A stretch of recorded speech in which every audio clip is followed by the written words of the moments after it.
তো আমি তার জন্য Adobe Illustrator চলে যাই।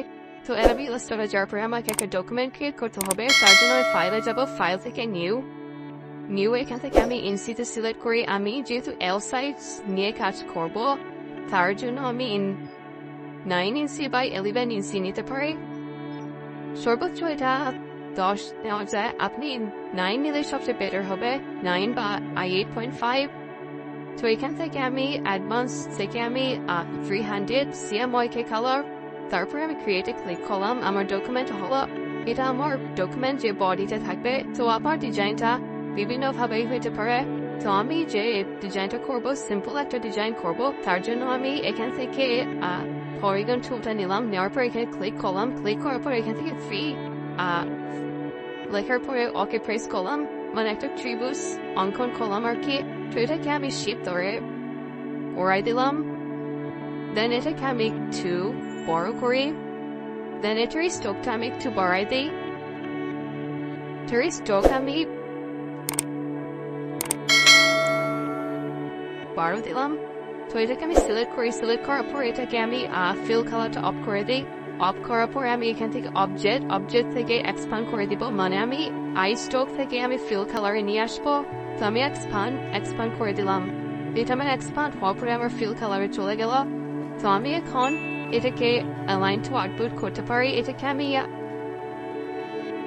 করতে পারি 8.5, মানে আমার ডিজাইনটা 8.5 এর ভিতরে থাকবে। আমি আউটপুটটা 9 ইঞ্চি নিছি। তো এটাকে আমি অ্যালাইন করলাম আউটপুটের সাথে। তো আমার ডিজাইনের যে টেক্সট থাকবে, এটাকে আমি কন্ট্রোল সি তে কপি করে কন্ট্রোল বি তে পেস্ট করলাম। এটাকে আমি একটু বড় করি। তো এটাকে আমি কন্ট্রোল এক্স দিয়ে কাট করলাম। এটাকে কন্ট্রোল বি তে পেস্ট করলাম, মানে আলাদা আর কি করলাম। তো এটার ফন্ট দিব আমি অসওয়াল্ড দিতে পারি। এটাকে বোল্ড দিলাম। আর এটাকে আমি মিডিয়াম বা লাইট দিতে পারি। তো আমি টেক্সট দুটাকে সিলেক্ট করলাম। সিলেক্ট করার পর এখান থেকে আমি ক্যারেক্টার প্যানেল থেকে আমি অল ক্যাপস করে দিলাম। দেন আমি যে কাজটা করবো, আমি এটাকে একটু বড় করি, এই বড় রাখলাম। এটাকে আমি একটু ছোট করি, দুটাকে অ্যালাইন করি, দুটাকে আমি অ্যালাইন টু সেন্টার আর তারপর অ্যালাইন টু আউটপুট করে নিলাম। ওকে, তো আমার ডিজাইনটা যেমন হবে সেটাই আমি যদি এখান থেকে আমি একটা ফ্ল্যাট আইকন থেকে আমি একটা সিজার ডাউনলোড করছিলাম। তো এটাকে আমি ওপেন করি। তো এটাকে আমি কন্ট্রোল এক্স দিয়ে কাট করলাম। করার পর এখানে আমি পেস্ট করলাম। আমি থেকে ফ্রিতে ডাউনলোড করতে পারবেন আইকন, বিভিন্ন আইকন। তো এটাকে আমি অ্যালাইন করি, একটু ছোট করে অ্যালাইন করলাম।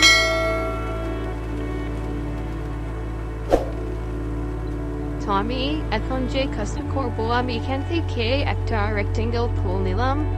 নেওয়ার পর এটাকে আমি একটা শেপ করলাম, শেপ নিলাম আর কি। নেওয়ার পর এটাকে আমি অ্যালাইন, হরিজন্টাল অ্যালাইন করলাম। আউটপুটের সাথে এটার কালারটা আমি হোয়াইট কালার দিই।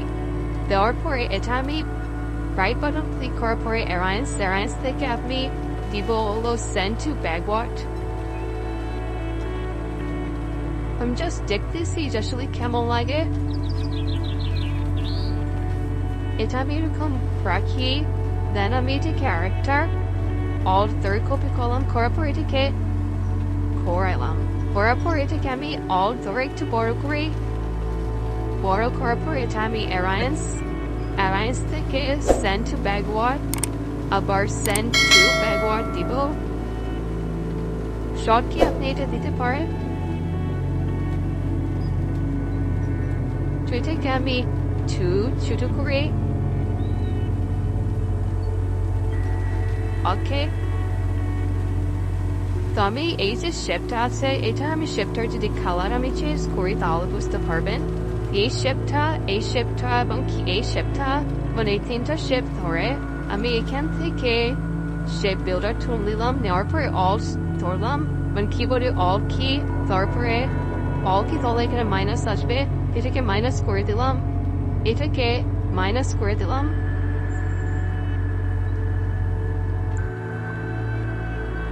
দেন এটাকে আমি একটু নিচে নামাই, আর এখানে আমি একটা ডিজাইন, কেমন ডিজাইন দিব, এখান থেকে আমি একটা লাইন টুল দিলাম, লাইন টুল নেওয়ার পরে এখানে একটা ক্রস, এটার আমি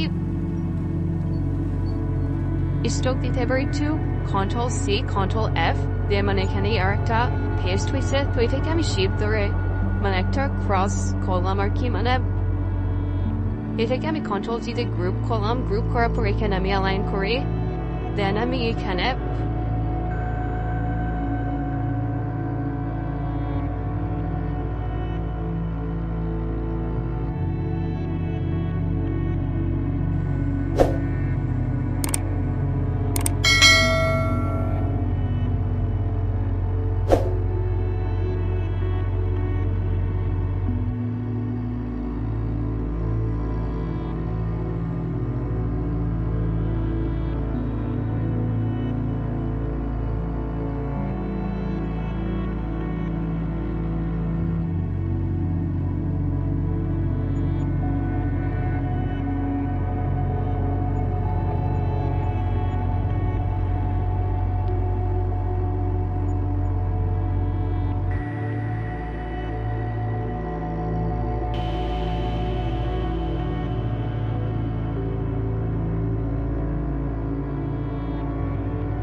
সিলেক্ট করবো, তো এক্সপোর্ট করি, তো এটা আপনাদের মক আপ করে দেখাবো, তো আমার এটা আমার PNG ফরম্যাটে সেভ হয়েছে, এটা আমার AI ফাইল, এটা আমার এডিটেবল, এবং কি এটা আমি PS ফরম্যাটে, এটা আমার আউটলাইন করা, এটা আমি বরাবর ওকে, তো এটা আমি কি সেভ দিলাম, সেভ দেওয়ার পরে এটাকে আমি ক্লোজ করে দিই, ক্লোজ করে আমি দেখতে পাচ্ছি যে আমার টি শার্ট ডিজাইনটা আসলে কেমন লাগে, ঠিক আছে, এটা কিন্তু অরিজিনাল আমি ভিউ দেখতে পাচ্ছি, তো টি শার্ট ডিজাইন করাটা আসলে তেমন কঠিন কিছু না, আমি মনে করি আপনি এখন খুব সহজেই আসলে টি শার্ট ডিজাইন করতে পারবেন, তো আপনি এরকম ডিজাইন করে আপনি এই ফাইল বা PS ফাইল আপনি ক্লায়েন্টকে বা আপনি কোনো বিভিন্ন মাইক্রোস্টক মার্কেটে আপলোড করতে পারবেন, অথবা আপনার যেখানে পিন করবেন তাদেরকে পাঠালে কিন্তু তারা পিন করতে পারবে।